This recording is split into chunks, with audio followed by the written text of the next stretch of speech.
Ready to maximize your running performance with a quick and effective 5-minute warm up.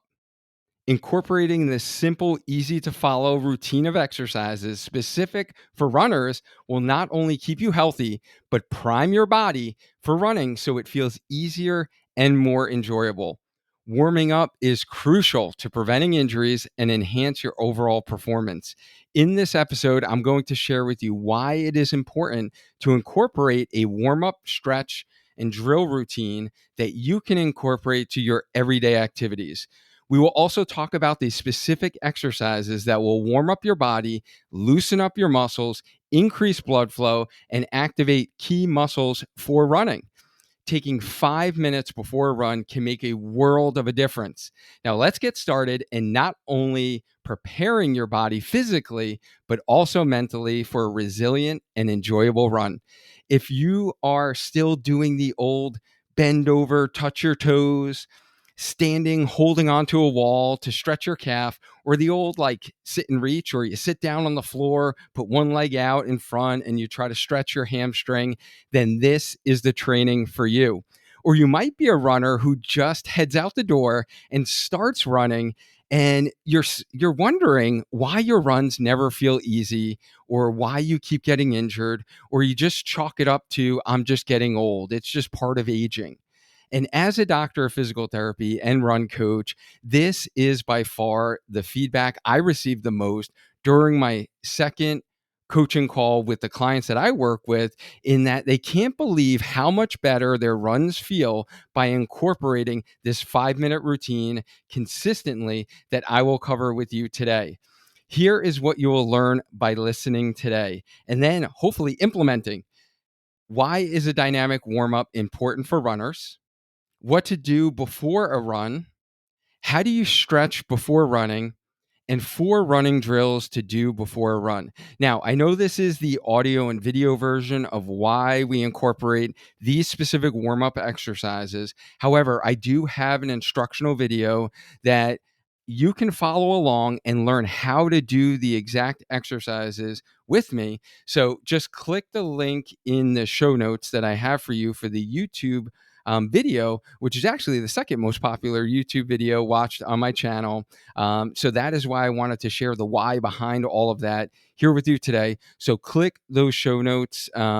Click the link in the show notes, and you can either hit the like button when you're watching the video, which will save it to your like folder within the YouTube app, or you can create your own folder of exercises that you've learned here on the Healthy Runner podcast. So while you are over there in YouTube learning how to do these exercises, following along with me, I would love to be a staple in your daily running routine. And if it's helpful for you, then don't forget to hit the subscribe button and hit the bell notification in YouTube so you get notified when I release the next exercise-based video that's going to help your running. So let me provide some context here today. There are 6 steps to growing as a runner that you're aware of if you've been following along for a while here. What we're going to be talking about today really fits into the recovery bucket because technically it's kind of strengthening, warming up. However, it could go in the running bucket because you should be doing this before every single run. So even though it's not a type of run we're talking about today and the framing of the house, this should be done before every single run. And if you've been listening to the podcast, this YouTube channel for a while, you know we help you grow in your running journey with our Spark Healthy Runner 6-step plan. So personally, I know how hard it's been to grow in my running journey. Heck, it's taken me 12 years to come up with this 6-step framework. Yesterday, I actually ran the New Haven Road Race, which was my 12-year anniversary from the first ever road race that I've done. And boy, has it been a journey. And I'm excited to share these 6 steps with you and what are the steps that we need to take to maximize and optimize our running so we can run strong and last long.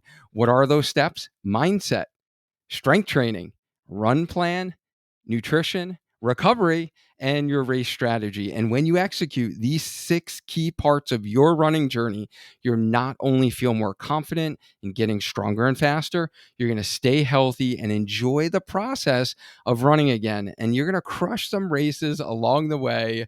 I was very happy with my effort yesterday. It was actually a training long run that I did in getting ready for my goal marathon in 5 weeks from now.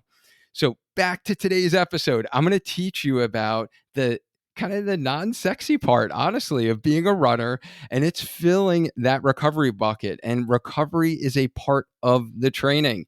And you can get the latest Spark Healthy Runner ebook free resource that I have, which is the ultimate guide to recovery for runners. It's got a ton of supplemental visuals, video content that's going to help provide context for really one piece of what you're going to learn about today. So you can feel fresh, reduce fatigue, and stay healthy for running with proper recovery. We talk about rest days, sleep, foam rolling, massage, stretching, compression socks, proper foot care. And these have been like the tried, true, tested strategies that I've used as a running physical therapist and coach throughout my career. And, they're going to really help you so you can actually finally learn how to get over that injury for good or never have it come back again during your next training cycle. So go ahead, download your free ebook by going to learn.sparkhealthyrunner.com/recovery and get the resource and get all of the bonus content. Now, I am excited to talk about why is dynamic warm-ups important for runners. So as a runner, it is important to prepare our bodies for movement because that's what we do when we run. And a dynamic warm-up does this best. And research has shown that dynamic stretches or warm ups better mimic or mirror the demands of running by focusing on movements rather than a static hold. So, like, sit and reach or, a hamstring stretch or that calf stretch that you're doing to kind of stretch your calf before you run. And a dynamic warm up is going to take your joints through its full range of motion. It's going to address flexibility as well as increasing blood flow to the surrounding tissues. It's going to really prepare your body for running, which is essential for injury prevention and performance. So if I had to kind of list out the benefits here, guys, of doing a dynamic warm up, it's going to really increase blood flow to your tissues. It's going to increase the synovial fluid around your joints. So this is the fluid that is inside of our joints. So it kind of lubricates your joints. So for those of you who are aging, those of you who might have some mild arthritis, your joints feel stiff in the morning, right? And it takes a while to get going. This is going to help you. And if you do have pretty significant arthritis in your knees or your hips, all the clients that I work with who are still running and they're able to do that even though they've been diagnosed with arthritis, I usually recommend a nice 5 to 10 minutes on a stationary bike before they do the movements we're going to talk about. That's like gold. That's like magic. So if you're listening to this, if you just implement that before your runs, it's going to make a world of a difference. Trust me.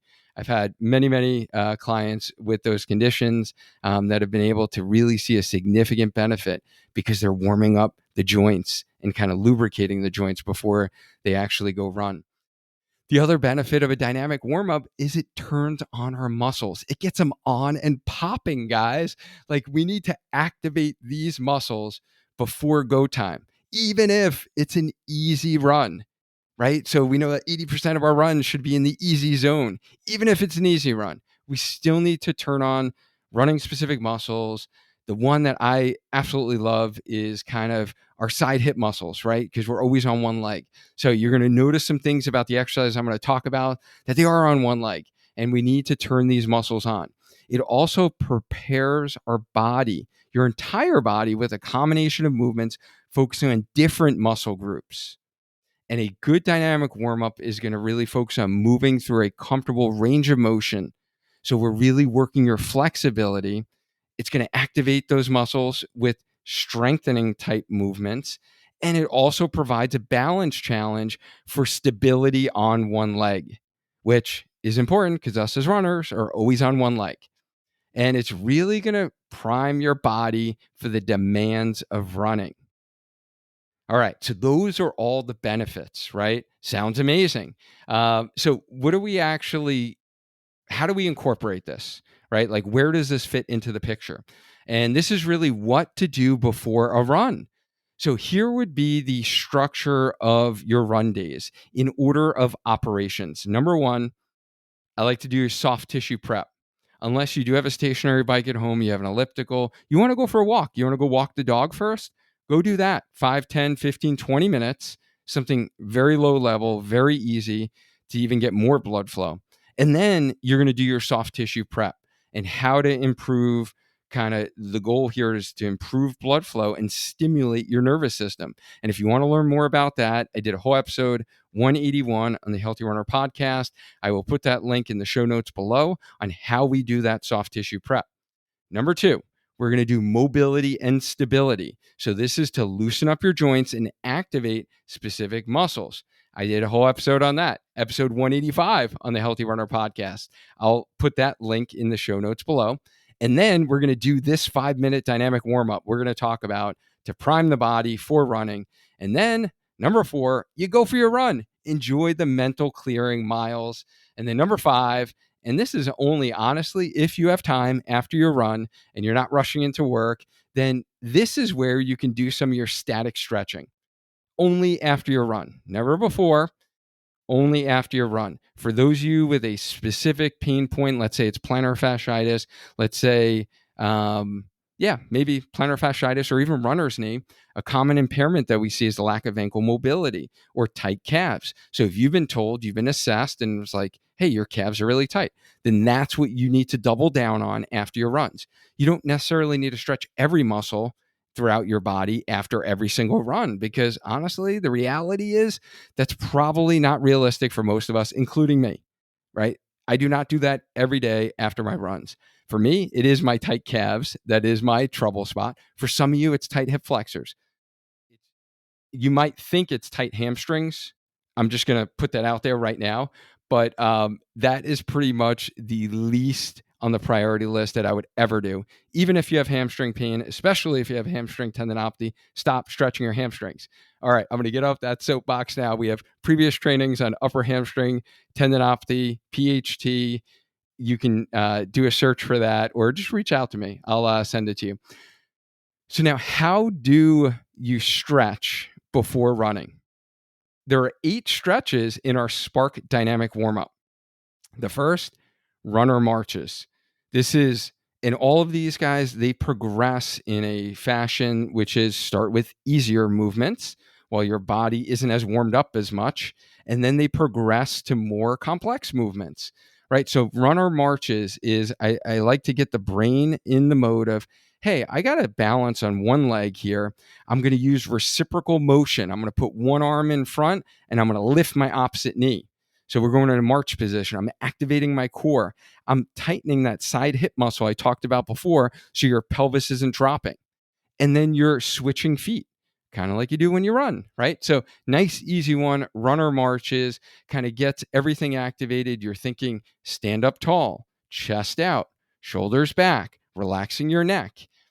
The second exercise is going to be knee hugs. So for this, we will get a little bit of more overpressure here and just give a little dynamic stretch to kind of the glute area as you do that knee hug.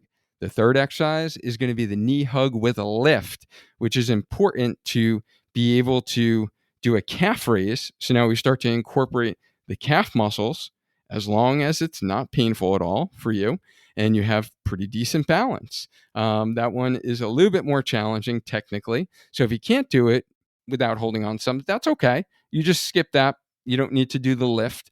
There are other ways you're going to see that we're going to be able to warm up the calf muscle as well as the Achilles. The fourth exercise is going to be hamstring bends into a scoop. So let me just give you my big pet peeve with this, because I see this in all of our athletic sports teams.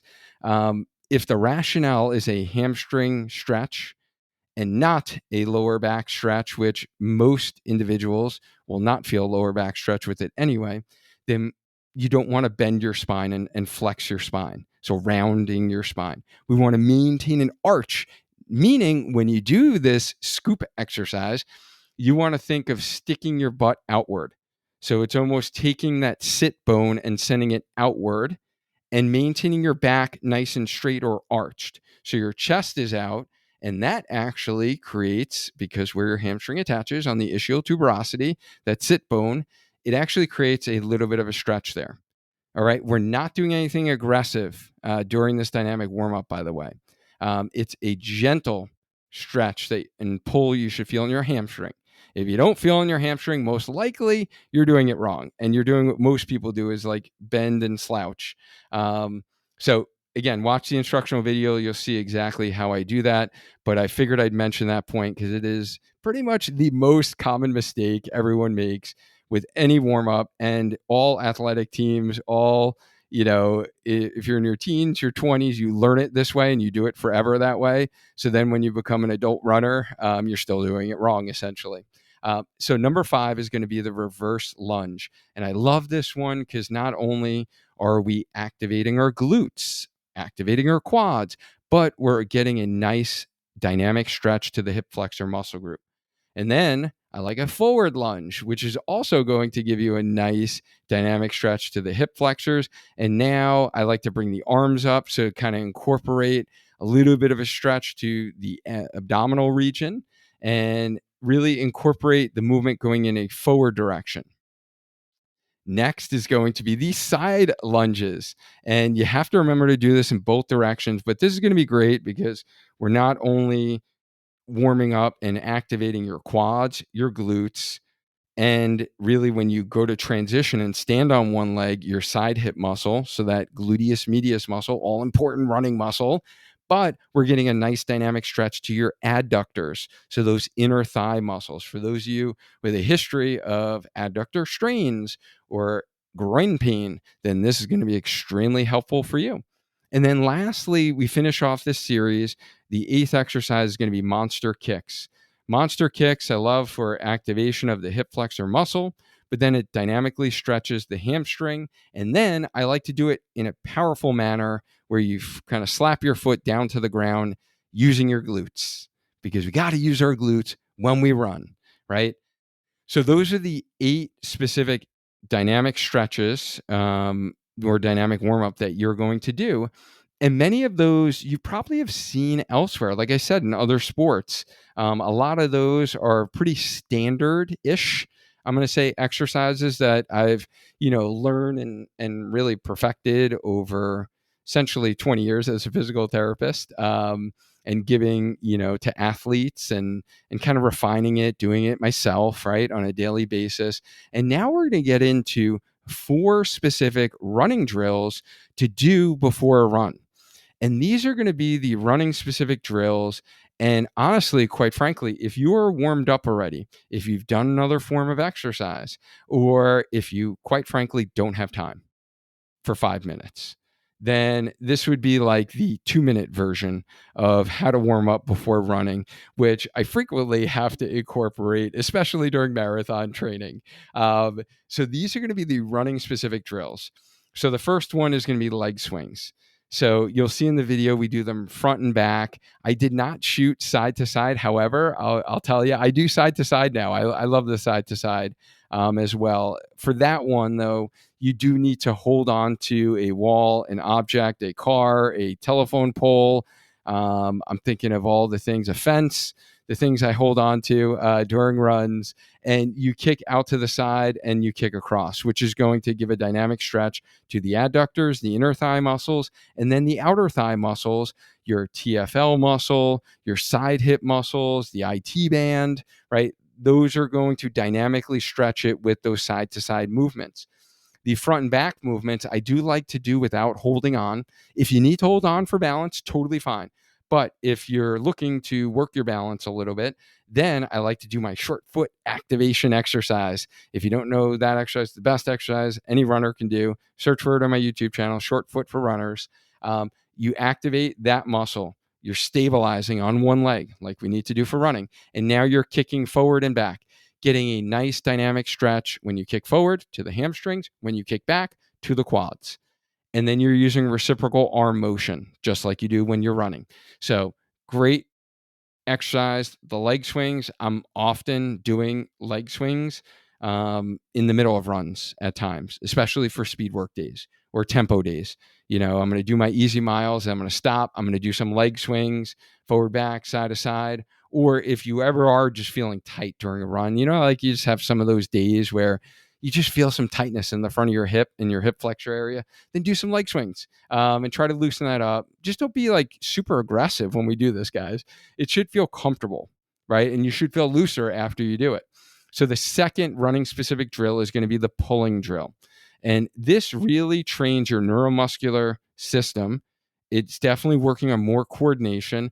When I do this during kind of group warm-ups, when we're at like local road races, and like yesterday, Coach Latoya and I were doing this. This one tricks people a lot because it does require some practice. So again, watch the instructional video. Don't like blow it off and be like, oh, I can't do this. Like, it takes practice, just like anything. So this really works the coordination, turns on your brain to really activate quickly your hip flexor muscle group and your hamstrings by thinking of sliding your heel up your shin.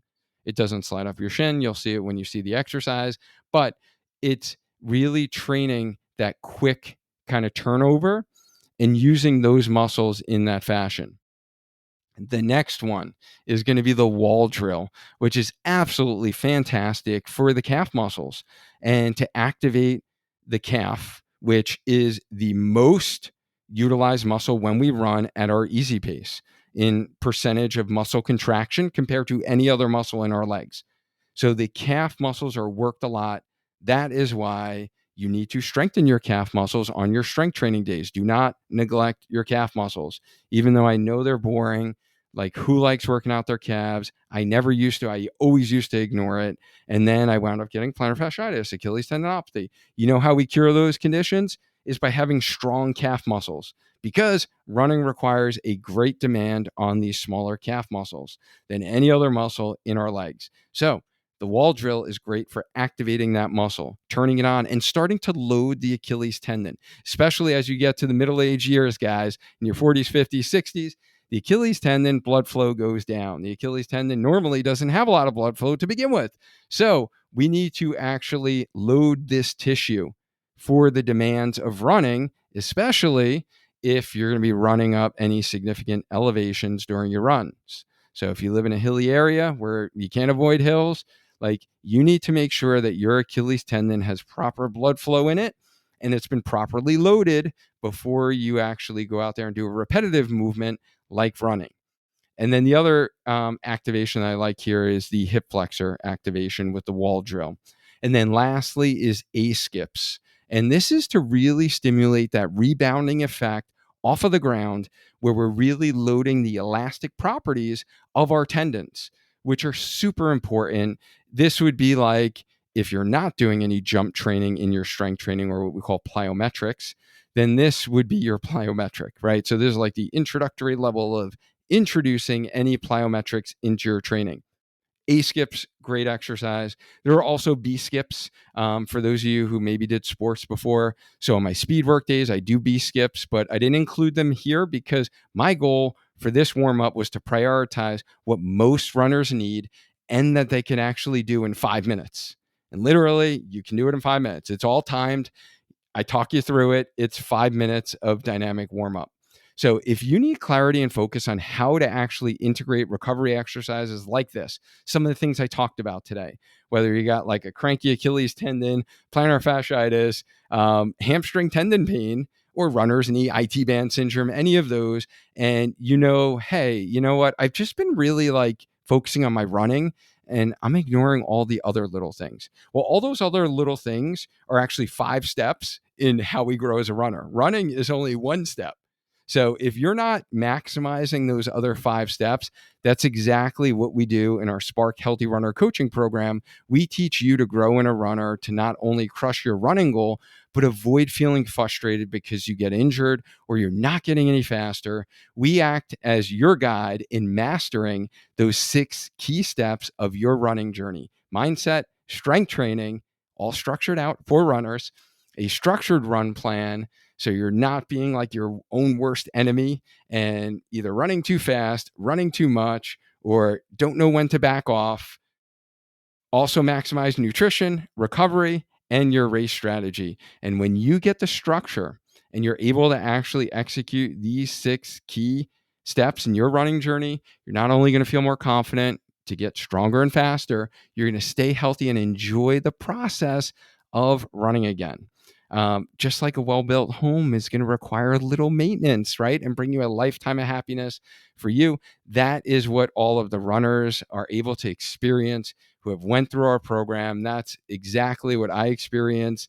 What I felt yesterday at the New Haven Road Race was gratitude, right? That I was able to experience my local running community. I was able to go back to where I did my first road race 12 years ago that really started my journey, my passion for what I do today.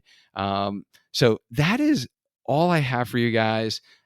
This one was a shorty, but really, really important. And if you want to learn more about our Spark Healthy Runner Signature Coaching Program, schedule a call with me now by going to learn.sparkhealthyrunner.com.